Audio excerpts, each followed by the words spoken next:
Well, you've now watched 4 of the 5 videos in this series. In the first 4 videos, we've covered topics like the principles of Christian Reformed Church polity. We looked at our understanding of ordination and the role of the offices in the church, the 4 offices that we have: elder, deacon, minister, commissioned pastor. We talked about how the work of the ordained leaders work together in the church assemblies.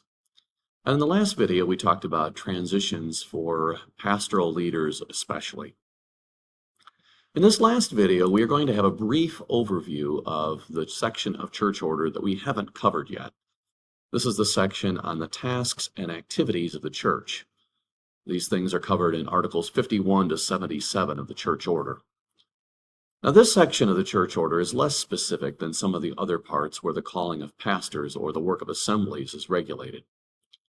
This section, though, is important because it gives us a framework for some of the priorities of a local CRC congregation. This section also gives a summary of the most important topics that our church assemblies, our classes, and synod especially might discuss together. In this section, we see some of the principles that tie Christian Reformed congregations to each other in areas like worship, our approach to membership and discipleship, and our shared ministry as a denomination. Looking at this part of the church order gives us a good place to talk about the council's work in local ministry. Articles 51 to 71 describe the organization of a Christian Reformed church with regard to a number of areas of church life. Now, as I said, there's a great degree of freedom and flexibility within these articles for churches to do ministry as fits their local context. But these articles do set some general expectations about the things that ought to be important to us as churches. First of all, there is a section here identifying priorities in worship. This section talks about the importance of leadership provided by the pastor and elders in overseeing the preaching of the word and the administration of sacraments. It is expected that our proclamation of the word will be guided by the Reformed confessions. Traditionally, in many settings, the Christian Reformed Church had Sunday services in both the morning and on Sunday evening, 2 different services. The evening service was often dedicated to an explanation of the Heidelberg Catechism or one of its doctrines. Now, this idea that there would be 2 distinct services in the morning and evening is no longer an expectation in church order. But this tradition lies behind the encouragement of this section, especially Article 51b, to find ways to gather formally for fellowship, encouragement, and biblical learning beyond the Sunday morning service. Many churches, perhaps some of your churches as well, are doing this with weekday services or with morning times of prayer. Several articles in this section of church order also deal with membership. The CRC recognizes 2 main categories of membership: baptized members and confessing members. All who are baptized are members of the church in the sense that they are responsible to the elders for their Christian belief and for their behavior. But our desire is that at some point our members would make a public commitment to the doctrine and life of the church. This is done through a process called profession of faith in the Christian Reformed Church. It's described in Article 59 especially.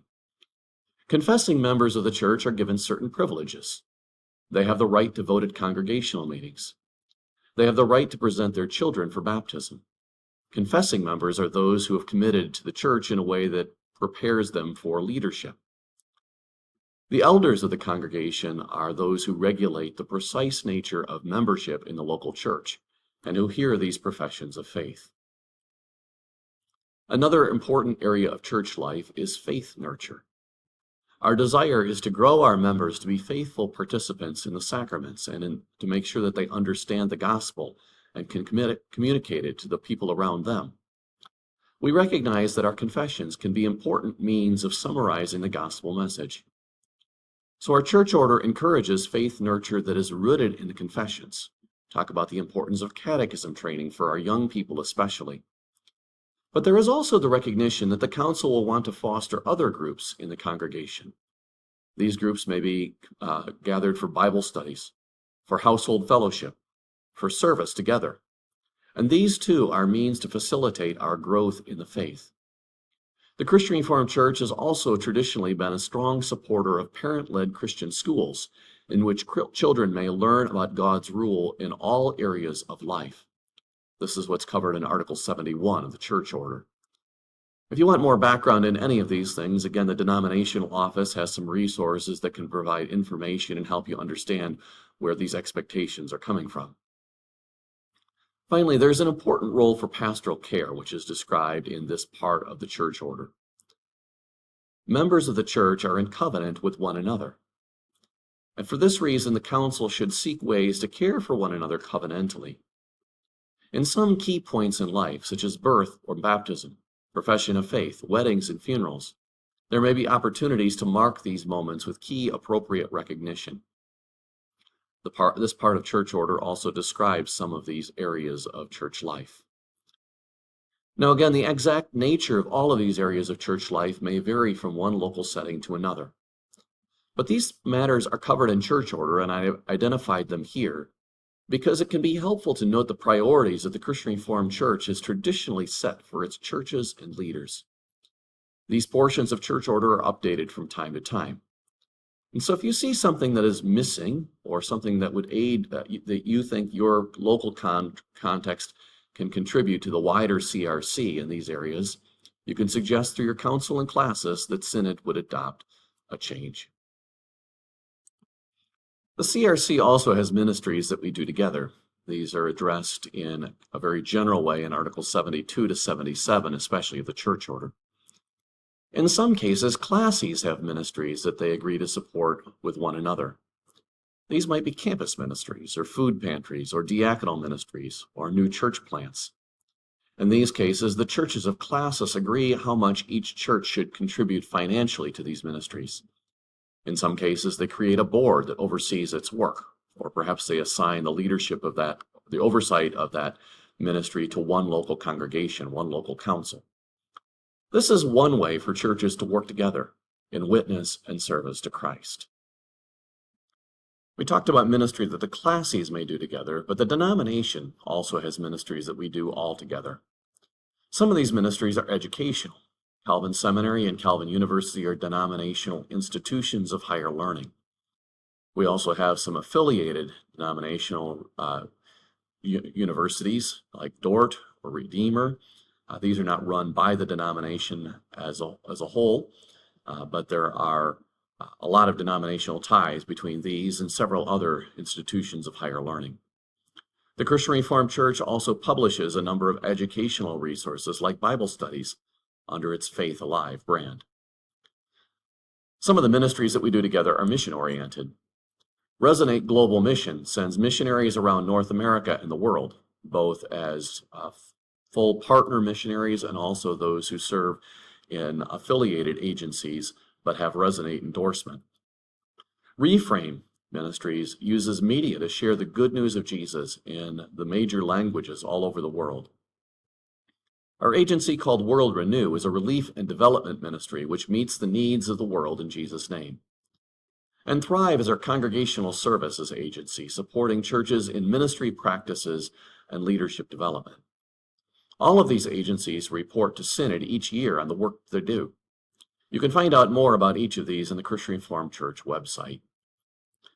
In addition to the work of the agencies, Synod also delegates certain kinds of work to official committees of the church.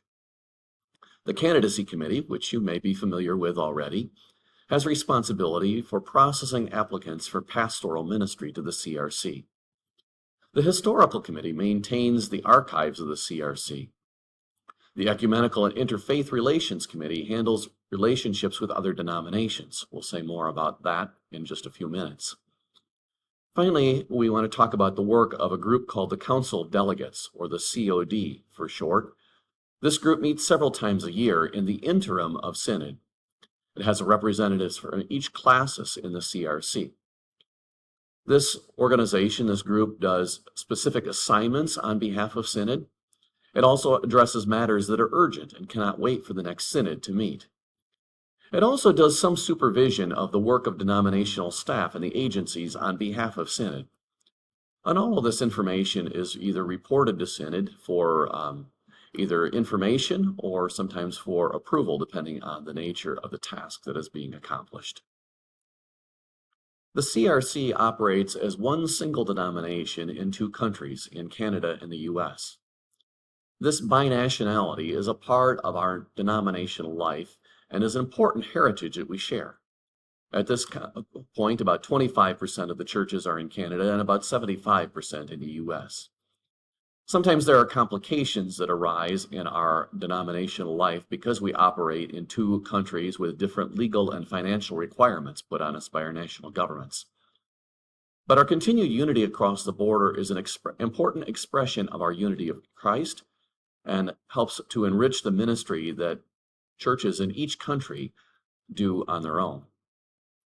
These ministries also, as well as the general operations of the CRC, are supported by a system of financial contributions called Ministry Share.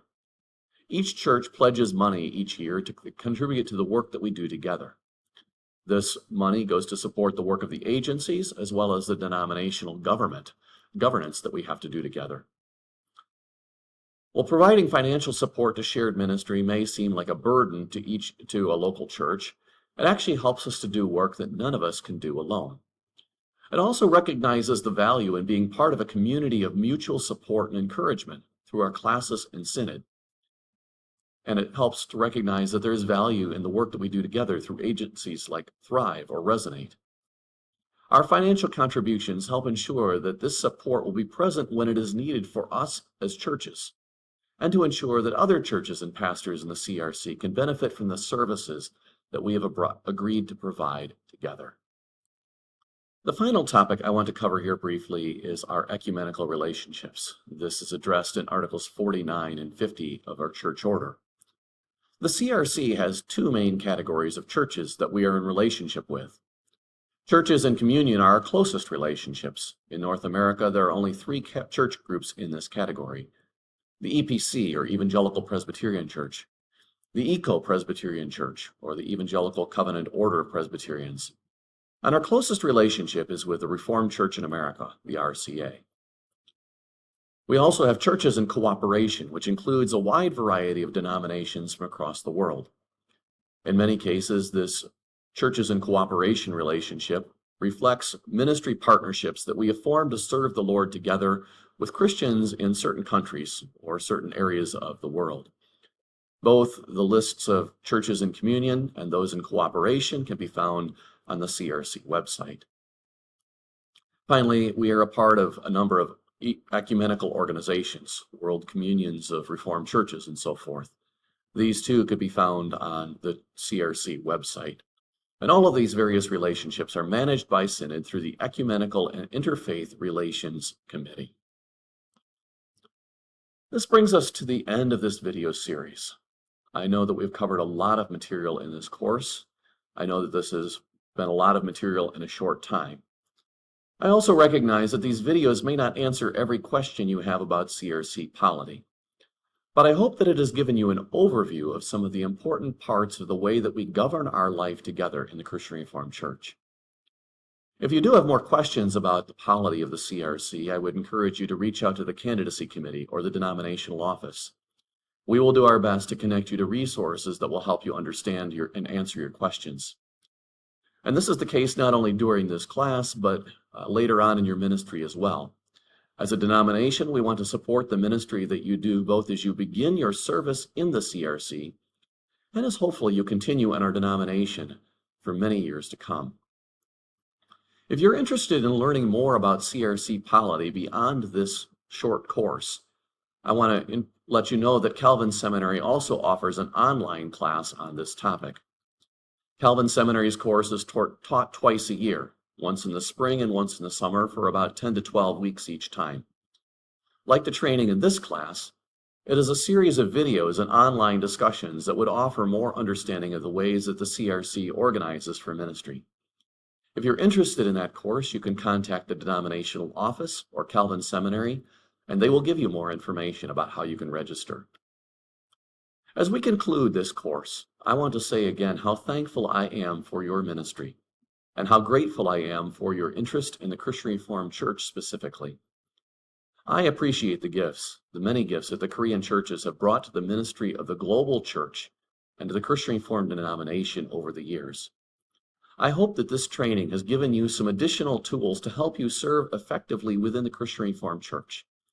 And it is my deep prayer that God would bless the work that you do in the CRC for His glory and the good of His church.